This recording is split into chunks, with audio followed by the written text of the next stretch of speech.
माजी मंत्री आणि भाजप नेते हर्षवर्धन पाटील यांनी 5 वर्षांनंतर अखेर पक्षाला रामराम ठोकत शरद पवार यांच्या राष्ट्रवादीत प्रवेश केलाय।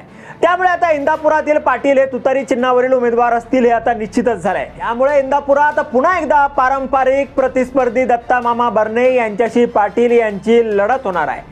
हर्षवर्धन पाटील यांच्या राष्ट्रवादी प्रवेशावेळी पक्षाचे अध्यक्ष शरद पवार, माजी उपमुख्यमंत्री विजयसिंह मोहिते पाटील, प्रदेशाध्यक्ष जयंत पाटील, खासदार सुप्रिया सुळे यांच्यासह पक्षातले प्रमुख नेते आणि कार्यकर्तेही उपस्थित होते।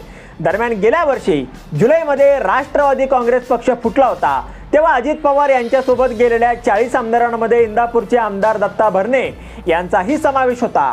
महायुतीमध्ये अजित पवार यांची राष्ट्रवादी सहभागी झाल्यामुळे हर्षवर्धन पाटील यांना भाजपचे तिकीट मिळणे कठीण होतं, कारण महायुतीत जिथे ज्यांचा आमदार ती जागा त्या पक्षाला असा नियम आहे। अशात कोणत्याही परिस्थितीत विधानसभा निवडणूक लढवायची असं ठरवलेल्या पाटलांनी अखेर तुतारी हाती घेतली आहे।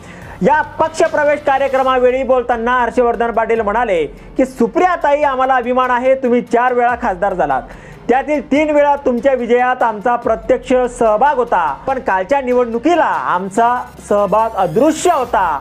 आता हर्षवर्धन पाटील यांच्या या खुलाशामुळे सुनेत्रा पवार यांच्या बारामतीतील पराभव आणि इंदापुरातील सुप्रिया सुळे यांच्या लीड मागे कोण होतं ते आता स्पष्ट झालंय।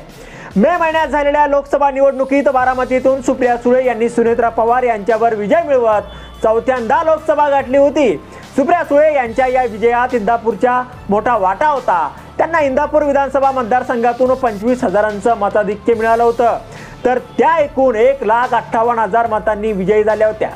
आता यावर तुम्हाला काय वाटतं? तुमचं मत कमेंट बॉक्समध्ये लिहायला अजिबात विसरू नका। व्हिडिओ आवडला असेल तर जास्तीत जास्त शेअर करा आणि आतापर्यंत मराठी जनता आपण आपल्या या चॅनलला सबस्क्राईब जर केलेलं नसेल तर चॅनलला सबस्क्राईब करा।